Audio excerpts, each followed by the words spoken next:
Hello, and welcome to the first official webinar day as Charity Digital. And for those of you who missed the news over the last few weeks, to help make all of the digital services we offer charities more discoverable. We've consolidated all our brands and sites under one name, Charity Digital.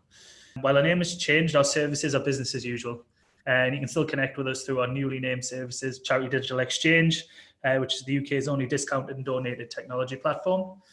Charity Digital News, a media platform where organisations can access resources and get the latest digital updates. Charity Digital Jobs, a job board that connects charities to the best digital talent. Charity Digital Mail, our email marketing platform that combats the pain points of some platforms like MailChimp and others. And Charity Digital Payments, a tailored payment processing solution for charities. This is a really exciting time for us, and I can say on behalf of all of us at Charity Digital, we are looking forward to the future, and we can tease a few more changes to come throughout the year as we look to make tech and digital resources more accessible for all charities. So watch this space and keep in touch with us. But back to the topic of the day. For all of you who've joined us again, thanks very much, and to newcomers, great to have you on board. Today's webinar comes off the back of the 2019 Cybersecurity Breach Survey, which highlighted that 44% of charities aren't protecting themselves from cyber attacks for the simple reason because they don't really see themselves at risk. What we find is this leaves charities really vulnerable to costly security breaches, with the average breach setting charities back around an average of £10,000. But that's not the only concern. It actually goes way beyond cost. Funders, supporters, and beneficiaries are asking for charities to show how they are protecting their data, and they asking are charities taking cybersecurity seriously? So we've once again partnered with CUB and the National Cybersecurity Centre to bring you a webinar on how your charity can take the right precautions to safeguard from cyber attacks and can be seen as a trusted data holder to your supporters. Before we get started, a quick reminder that, as always, we'll be hosting a Q&A session at the end of the webinar, so make sure you stick around for that. If you want to ask a question, you can do so at any time just by hitting the Q&A button at the bottom of the screen and submitting your question. If we happen to run out of time before your question is asked, don't worry. We record all our webinars, and we'll record additional questions and answers after the fact as well. So keep an eye out for them when we send the recording out in a week or so. That's enough from me for now. I'd like to hand back over to Cub and welcome Cub back. It's great to have you back. Thank you very much. So before we move on to the bulk of today's webinar, I just want to recap something that I've done at the beginning of all of the webinars so far, which is why charities are at risk. And this comes from a document we published about 18 months ago now called the Cyberthreats Charities. It's essentially an assessment of the threat that charities face from cybercrime. And it answers three main questions. So why are charities at risk? In short, because charities hold data and they hold funds. Both of those have a value to cyber criminals, organized crime, things like that. And in today's world, data really does equate to money, unfortunately. The second question is, who are charities at risk from? And the primary people that charities are at risk from is cyber criminals, those pure and simply motivated by money. So for them, cybercrime is effectively a cost-benefit analysis. If managing to attack you or try and steal things from you by sort of cyber means costs them less than they make from it, then they'll give it a go. If you can make it that much more difficult for them, they just will generally, they might try once, but then they'll leave you alone. And we do see that they will always go for the easiest option to make the most money. And then the third question is how are charities being attacked?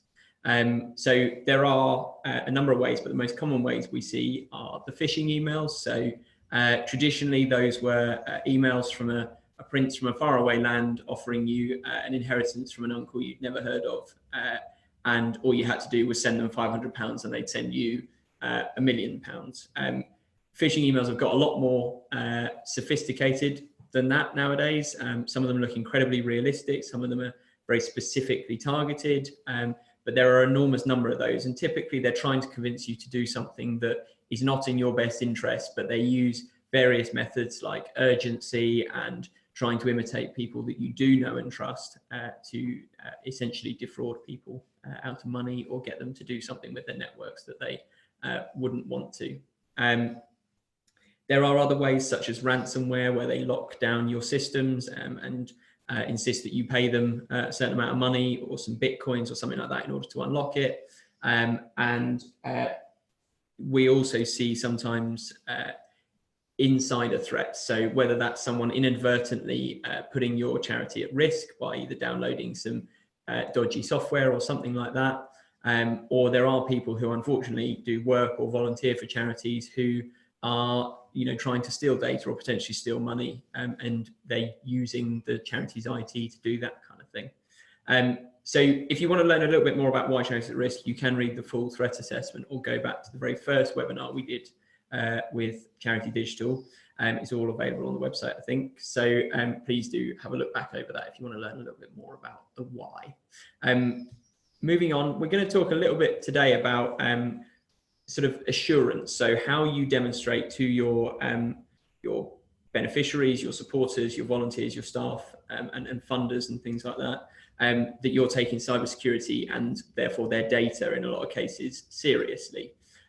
So we're going to run through a couple of questions first about why you should be seeking further assurance and if in fact you should. So the first question to ask yourself in any kind of, I suppose, business decision is why? And in a lot of cases, it will be to demonstrate to those people who work with your organization, your charity, that you're taking cybersecurity seriously.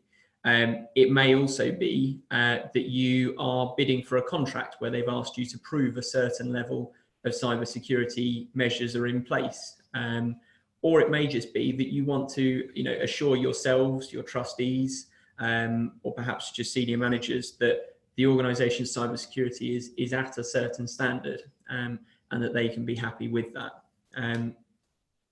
That's really kind of a bigger question for your charity, but it is always worth considering why before you get into the weeds of can you actually achieve the standard that you're going for. There is something that a lot of charities might want to consider doing before they look for any kind of certification or assurance scheme, which is actually doing some testing themselves. So we often suggest something like penetration testing, where you can pay a company to check whether they could actually hack your charity. It's a very useful thing, particularly where you're perhaps rolling out a new website or something like that. You'd expect to have it checked for security flaws beforehand. And if you visit our website, we actually have a number of government assured providers of penetration testing just on our website. Just put it into the search bar, penetration testing. But you might also want to consider doing an internal review yourselves first as well, either against one of the standards that we'll go on to talk about in a second, or perhaps against something a little bit more simple. So some of the things we've talked about in webinars previously are the Small Charity Guide, which is 5 really simple steps that any charity can take to protect itself better online. And that's really anything from a charity where it's just a couple of volunteers trying to do some real good in their community, through to charities that perhaps have some infrastructure, perhaps have a dedicated IT person, but not a massive charity. As you get a little bit larger, you then get onto something called 10 steps to cybersecurity, which essentially takes the 5 from the Small Charity Guide and just makes it a little bit more complex. We did a webinar on that not too long ago. If you're particularly worried around the data side of things, following the introduction of GDPR, we listed the security outcomes that you should be aiming for as an organization. And this isn't specific things like do this, do that. It's about the principles of if you're trying to protect certain types of data, these are the certain types of controls you should have in place. And this should be the outcome you're expecting to receive from those security measures. So we don't recommend individual products or anything like that. It's about you understanding what it is you're trying to protect and how you're going to protect it. If through all of that, you've decided that you would still like to seek some external assurance, there's a few that you can look into. The first of which, and the one that we will focus most heavily on today, is Cyber Essentials. I won't say too much about it now because we're obviously going to go into much more detail. The next one is ISO 27001, and the ISO series they do an enormous number of certification schemes for all manner of things. But that's a much larger one for bigger charities in particular. It'd be quite hard for a smaller charity to achieve that standard, but it's much more in depth and goes a lot further beyond what Cyber Essentials does.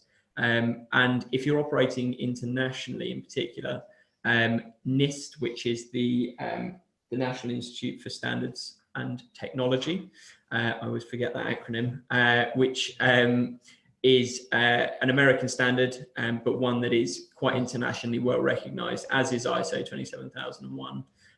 But you might want to consider those, particularly if that is part of a procurement bid that you're going for. We do sometimes see those. So with all that in mind, we're going to go on to talk a little bit more in detail about Cyber Essentials. So first off, what is Cyber Essentials? It's a government-backed scheme. So it's been developed by the National Cybersecurity Centre and the Department for Culture, Media and Sport.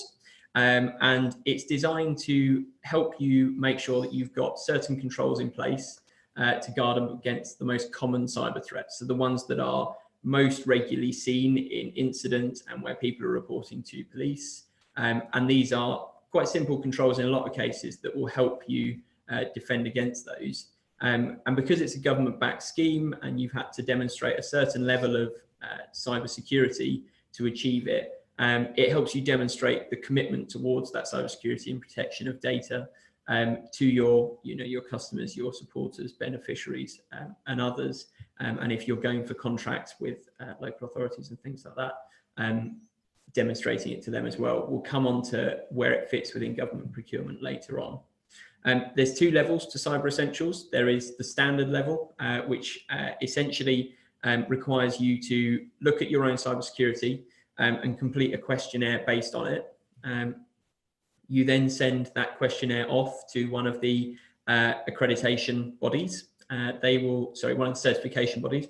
They will review it and they will then judge whether you've managed to achieve the standard. If you haven't on that first go, they'll send it back to you explaining what it is that you need to improve on. So this isn't just a pass, fail and never know quite why you failed or anything. They will send it back to you. You can then look at what it is that you need to improve on, make those changes, and then try again for the certification. Once you've done that, you get the Cyber Essentials badge, and that will provide you then with the ability to demonstrate to your customers and others that you've taken it seriously. There is a higher level called Cyber Essentials Plus. It's exactly the same controls. It's not a more difficult sort of certification to achieve per se, but it requires the certification bodies to come in and manually inspect all of the controls that you've said you've got in place. Depending on the company that you go with to do that, they might also provide some other services or testing to make sure that you're very well protected. But that's just it's certainly a much more sort of thorough way of checking that you actually have those controls in place. Moving on from there, there's a question of whether you should go for the standard or the plus. And the first question we always get is, well, how much does each one cost? So standard Cyber Essentials cost £300 for them to conduct the certification. It's a standard fee, whoever you go to. And that's to do the questionnaire, fill that in, send it off, get some feedback and send it back. Cyber Essentials Plus, because they're coming in and manually inspecting all of your systems and things like that, the cost depends on how large your organization is, how much IT infrastructure you have, how many devices connected to the internet and things like that. So it's very difficult to pin down an effective estimate for you there. It does vary quite a bit, I'm afraid. But if you do have an interest in that one, I'd really encourage you to approach a number of the certification bodies and see what they would quote you for. And please do get a number of quotes to make sure that what you're being offered is what you want. You can also, with certain, as I mentioned before, different certification providers may provide different services. So some, for example, provide an insurance offer afterwards, as you would with a lot of other types of things within the organization. Some might offer some additional testing or something like that as part of the package. So it depends on what it is you're looking for as to who you go with and whether Plus is good for you. There is also the question of how much assurance about your cybersecurity do you need? So if it's a question of an internal pressure to provide assurance, perhaps from the trustees or from senior management, the question should really go back to them as to how much assurance they want you to provide them with. If it's external pressures, it might be perhaps bidding for a contract and they've set out a minimum level that you must achieve. And if that's the case, then obviously you'll need to consider whether doing the cost of Cyber Essentials is worth it in the grand scheme of the contract that you're going for, and whether perhaps this is something that will open other doors for you in the future and may make it worthwhile in the longer run. So it's worth considering both of those before you leap into one or the other. There's also nothing to stop you going for Cyber Essentials, say now, and in a couple of years going for Cyber Essentials Plus, if you find that actually you do want that higher level of assurance for your charity. So going sort of on from there are 5 areas that Cyber Essentials looks at when it's assessing your cybersecurity as an organization. And they're mostly all around how you deal with threats coming in from the internet. That's the sort of premise of Cyber Essentials. And I'm going to take you very briefly through them. There is, as we go through on the Cyber Essentials website, some guidance on actually how to achieve each of these different controls. And there's also at the end of the guidance a checklist. So you can literally go through and know before you even ask the certification body to do that or fill in the questionnaire that you've actually done most of it, and you can have some confidence that as long as you know you've done all of that correctly, you should be in the right place to be able to achieve the certification. So I'm going to run through briefly the controls that are part of Cyber Essentials and what it is that you'll need to do. So the first one is securing your internet connection. And that's about making sure that all of the devices within your charity have a firewall in place between them and the internet. In its simplest case, this literally just means your computer or computers, if there's multiple, having a firewall in place. So something called a personal firewall. And if you think about your personal computer at home, if you have perhaps a Windows one, you would go onto the settings, check that that firewall is in place. It's often sort of an icon with a little line going through the world, if anybody recognizes that. And it's normally included with your operating system at no extra charge. If you have a slightly more complicated setup, perhaps you're a slightly larger charity with an IT network or something like that, you might require something called a dedicated boundary firewall. This simply places a protected buffer around the whole network as a whole rather than each individual device. And then some routers, so the sort of device that we all have in our homes and in the offices, that allows us to actually connect to the internet as well. So it's worth just checking, depending on your setup, you might need different types of firewall, but that's all you would need in place for number 1, which is securing your internet connection. The next one is around making sure your devices and software are securely set up.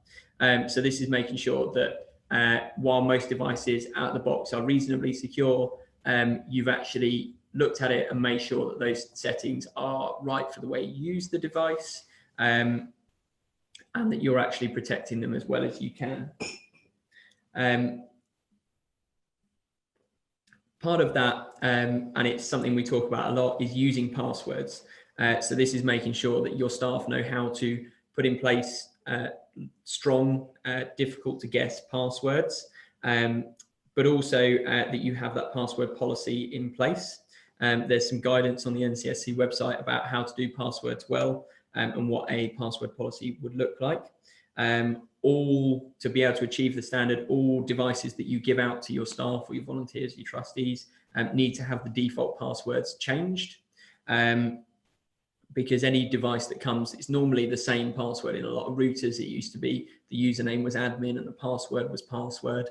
And if we know that, then you can almost guarantee that criminals also know that. So you pass them out and you get people to change them immediately. And if you've got those processes in place, then that will help you achieve that part of the standard.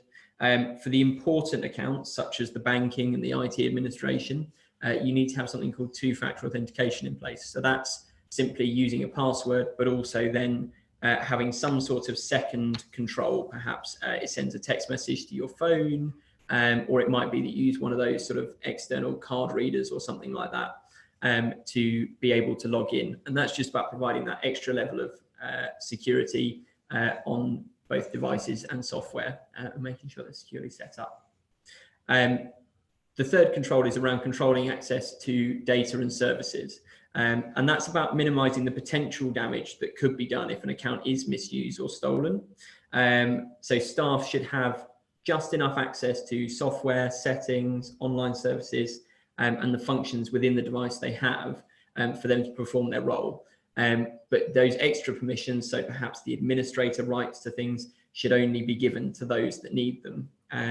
So for example, if you're the person responsible for IT, you should be the person with access to administrative rights on the IT systems. If your role is either talking to customers a lot, or perhaps just an internal sort of finance role or something like that, you would have different privileges on the IT systems than others.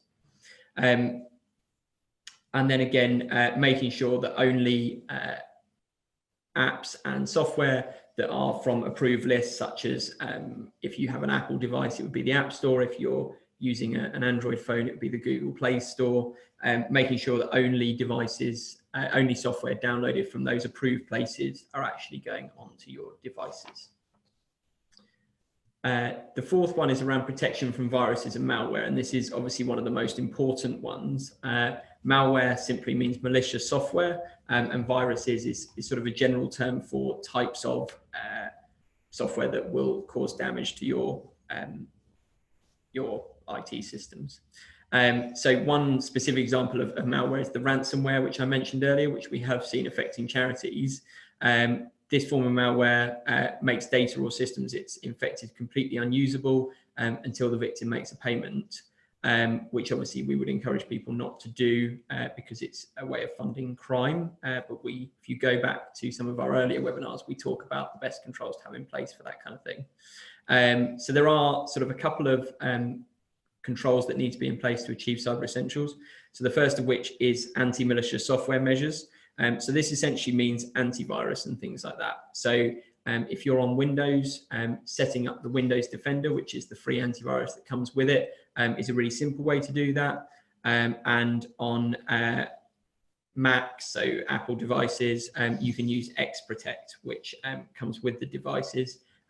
If you're also on a sort of larger IT network, I know that Charity Digital on the Exchange have a number of different antivirus and products like that might help in this space as well. So please do check those out if you think that what you've got isn't quite enough. You can also do something called whitelisting. So this is to prevent users from installing and running applications that contain malicious software. It basically involves creating a list of applications that are allowed on a device, and anything that's not allowed won't be allowed to download. A lot of sort of corporate IT systems use that, but it's a really easy way to make sure that your devices only have software on there that should be. And then there's something called sandboxing, which is a little more complicated, but essentially most modern web browsers implement some form of sandbox protection, and a sandbox application is run in an isolated environment with very restricted access to the rest of your device and the network. So essentially your files and other applications are kept beyond the reach of malware if possible. There is some guidance on our website for that and in the Cyber Essentials checklist to help you actually achieve that, but it is worth doing and is obviously an important part of getting the certification. And then the final one, and one that really is enormously important, is making sure your devices and your software are up to date. So no matter whether we're talking about phones, tablets, laptops, desk computers, it's important to keep all of these up to date at all times. And this is true for both the operating system. So if you're using, again, Windows, that's the Windows operating system. If you're using Apple, that's the software that operates in the background within the Apple system. It's often called OS. And doing so is really easy. You can do it automatically on a lot of devices. So once you've turned it on, it will download. And then when it's ready to install, it might just ask you to restart at the end of the day or something like that, or perhaps the beginning of the day. But it's important to be able to achieve the standard that you have policies in place and a procedure to make sure that all the devices are updated within a set amount of time. And then beyond that, there needs to be a plan in place to make sure that IT, which always has a bit of a lifespan, there will come a time where it's just not supported anymore by the manufacturer. You need to have a plan in place to make sure that when that time comes about, you're ready to replace it or perhaps stop using that, particularly if it's going to put your IT system and your organization at risk. by using it. So that's the 5 controls. There is a lot more information on them on the Cyber Essentials website under the guidance side of things. And at the end of that guidance, there's also a checklist to make sure, as I said earlier, that you have achieved everything and you're ready for certification. And for some charities, just going through that checklist might be enough to assure yourselves that actually you're in a reasonably good place, or that you know what it is you need to do to improve. If you are then going to go for the certification, you know where you stand reasonably well ahead of time. So is there advice available? I've sort of jumped ahead in my talking there slightly. There is, the website is up on the screen now. It's cyberessentials.ncsc.gov.uk. There's guidance on each area that is assessed, and there is the checklist, as I just mentioned as well. So all of that is very good, but something I put at the end of all of the webinars we do is what to do if you fall victim to a cyber attack. So first and foremost, Action Fraud is the 24/7 reporting place for fraud and cybercrime. That is the case if you're in England, Wales or Northern Ireland. If you're in Scotland, just because of the way the different policing areas work and signing up to Action Fraud, you just contact Police Scotland on 101. But Action Fraud are there 24/7. You can either do it over an online form, or if you think you might need some more immediate assistance to help you, their phone number is there, and there are trained advisors on the other end of the phone that will be able to help you and assist you in reporting that to the police.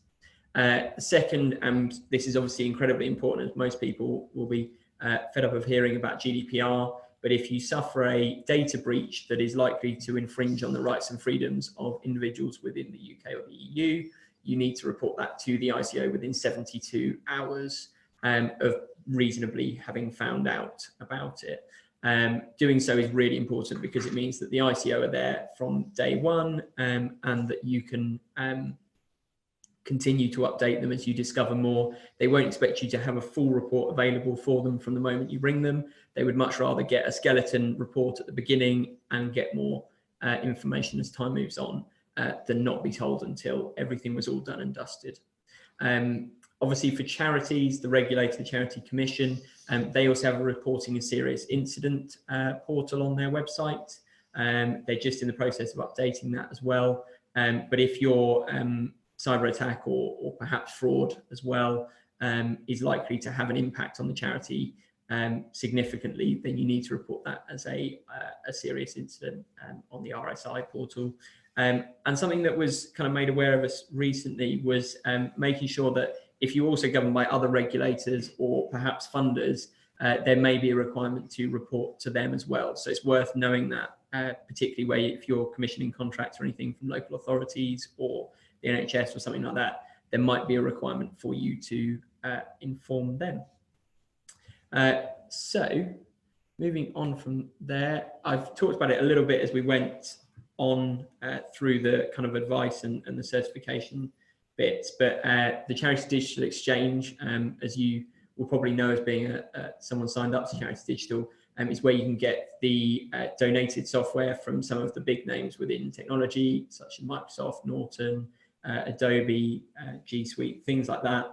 And having access to those charities is really important because it means you can do a lot of the things that would cost businesses quite a bit of money to do for a much, much lower cost than you would otherwise. So please do take advantage of that. It's really good software on there and will help you to be able to achieve things like Cyber Essentials or perhaps some of the other simpler guidance that we've talked about in some of the previous webinars.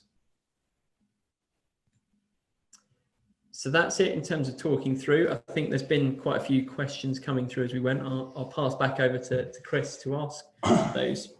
Sure. And big thank you once again, Cove. I think every time you come here, we learn a little bit more about the risks and the measures we need to take to safeguard against. Ironically, we were actually chatting just before this about keeping software up to date. As we, you know, these issues are very real. Even as like a charity like ourselves, we found recently that we got an influx of bots on a certain site because we hadn't kept a plugin on a WordPress site up to date. So like these things are real. We also get regular phishing attacks as well through email, you know, asking to go and buy someone who claims to be the CEO asks you to go and buy X amount of pounds worth of Microsoft, MasterCard, the debit cards that you can buy over the counter, stuff like that. So it happens to everybody. It doesn't, big or small, which is even more of the reason to sort of look into this type of thing and safeguard against them. And especially, as you mentioned, GDPR and the ICO starting to really crack down on things now. I think it's ever more important to really look into the stuff like the cyber essentials and equivalent. So let's jump into some questions. We've got a few that have came in. We'll start here from Anonymous. Am I totally secure once I have been Cyber Essentials certified? So the short answer to that is no. I'm afraid, and it's probably not the most helpful thing to say, you can never be totally secure. Unfortunately, technology will always move faster than we as humans can probably ever keep up with it. But the purpose of Cyber Essentials is to make sure that you are guarded against the most common types of cyber threats. And we keep a constant eye on what those are.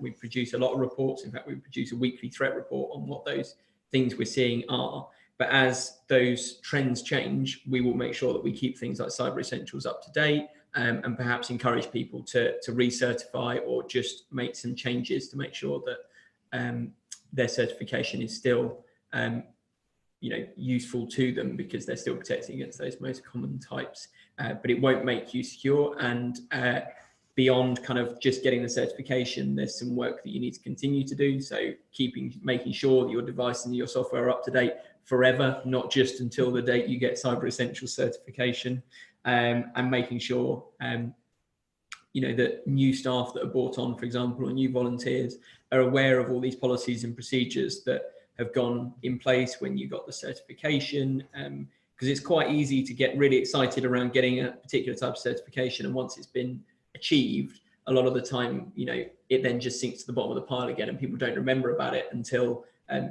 normally something bad happens, and that really won't help the charity at all. Yeah, and I guess you can kind of knit this all back in as well. It's about showing those supporters, those beneficiaries, those funders as well, that you're committed to always evolving with the ever-changing environment that is like digital technology, I suppose. With that being said, is there a way that charities and organisations can show that they're continuing that commitment? Can they put their logo on the website? Is there a certificate? How long does it last? So it lasts indefinitely. So once you've got the certification, you have achieved it. Obviously, we would definitely encourage you to continue to stay up to date with the changes in the certification. If we notice a different trend, we might perhaps change the certification criteria slightly in the future. We keep a constant eye on that. You can absolutely use the relevant logo. So if you've got Cyber Essentials, you can put that logo on your website and on your letterheads and things like that. If you've got Cyber Essentials Plus, then you can use that logo.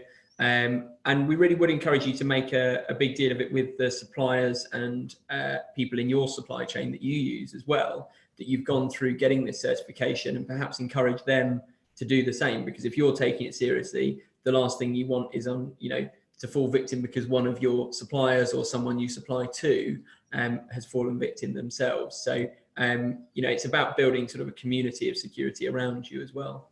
So that would definitely help.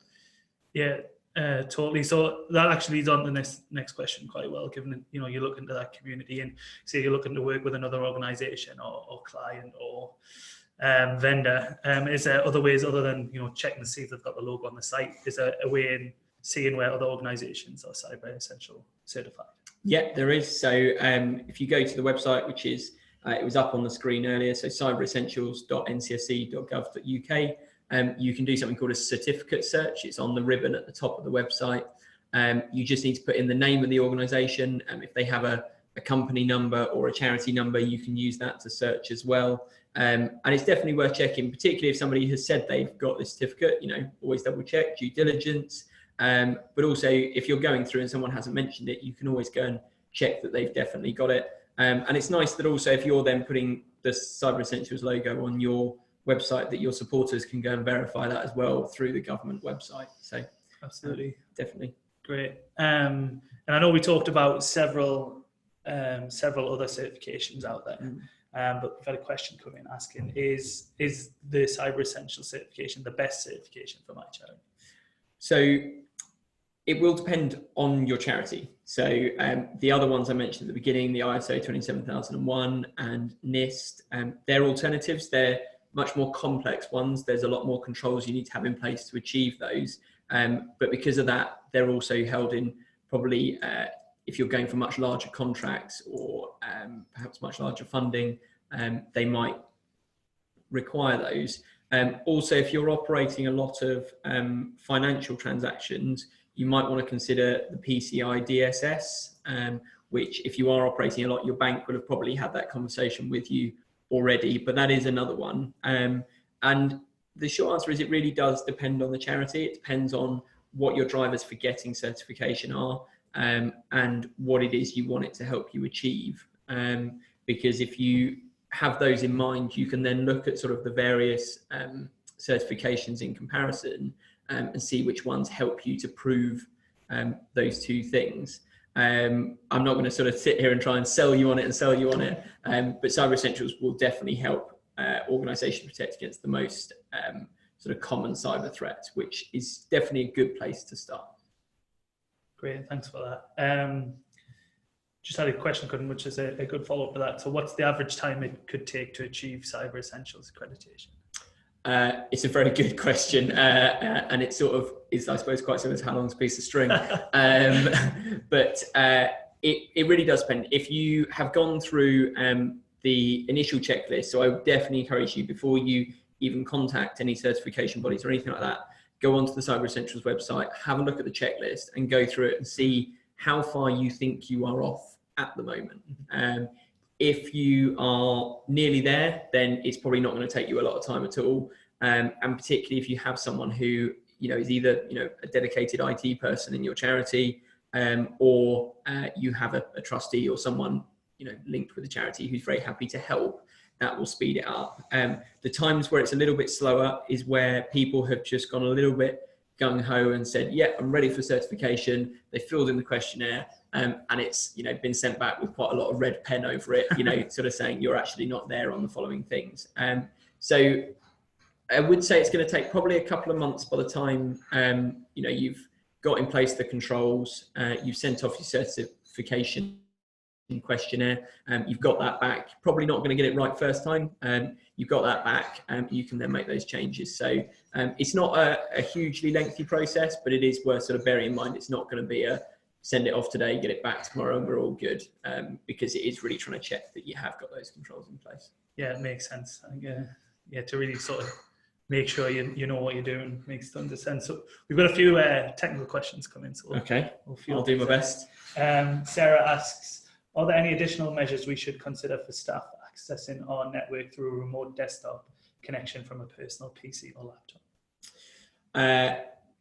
So it's slightly tricky in terms of Cyber Essentials, because that's very specific to a way that you'd operate. What I would definitely encourage people to do, there is some guidance on our website which looks at remote access into an organization's network. I would have a look at that, because it depends on what controls are already in place. Is that through a two-factor authentication to be able to log in the first place? So it depends on what controls are in place already. But our guidance about remotely connecting to your organization are really kind of lengthy and cover all the sorts of scenarios that you are likely to sort of uncover. So I definitely encourage you to have a look at that. Great. We actually have a follow-up question from Sarah. Our biggest concern is our website security, with beneficiaries supplying personal information to access services via online forms. What should we be considering in terms of data security here? So the first of which, and this is the case for, to be honest, any website, regardless of whether it's processing large amounts of data or not, is making sure that it's sending data securely. So Mm-hmm. most people will be familiar with that little common called padlock in the little address bar on their browser. And that's about sending it over HTTPS effectively. It's your browser saying this has been sent with a certain level of encryption, and that there's nothing particularly dodgy about the website, although it can't, criminals are pretty good at creating websites that don't look dodgy and they can have all the right controls. Sarah, on our website is some guidance on something called TLS, which is about how data is sent from your website. I definitely encourage you to have a look at that if this is something that concerns you. That's literally just TLS, and it will talk to you about the appropriate levels, and there's various sort of versions of TLS, and depending on, we'd obviously encourage you to go for the most recent ones. The other thing to consider is how that data that's put in through the website is accessed. So, for example, is it stored within the website, and storing large amounts of data within the website could potentially put that at risk, because you're essentially putting all of the goodies for a cyber criminal in one place and leaving them there. And then when people do access that data from the website, so your staff or your volunteers, how is it that they do that? Do they go through particularly good security to get to the data, and making sure on the really kind of simple things, making sure, as we talked about earlier, all of the background systems for your website are kept up to date. So your example of all the bots trying to fill things in on your website, that was just one little thing that was out of date. And it's little things like that that probably are going to be the most likely thing that actually happens. We can get into the weeds a lot about different layers of security within a website, but I would definitely encourage you on the simple kind of end of the spectrum just to make sure that everything is kept up to date. And all of the different component parts that are part of your website. It's really easy kind of as we move to new fancy little bits on the website that we forget about those things in the background, which could end up being a vulnerability to the organization. Yeah, I think that's a really good point. And Sarah, we'll send out the TLS resource information as well with the recording of this webinar. So that appears to be it for questions, unless any come in last minute. So I think we'll call it a day there. Huge thank you once again to Cub and the National Cybersecurity Centre. Thank you for coming down today. And of course, thanks to all of you for joining us. As I mentioned earlier, we'll be sending out a recording of the webinar along with some additional resources. All the resources we covered today, I know there was a lot. We have made notes, and we'll be gathering all the links, and we'll be sharing them along with the recording in about a week or so.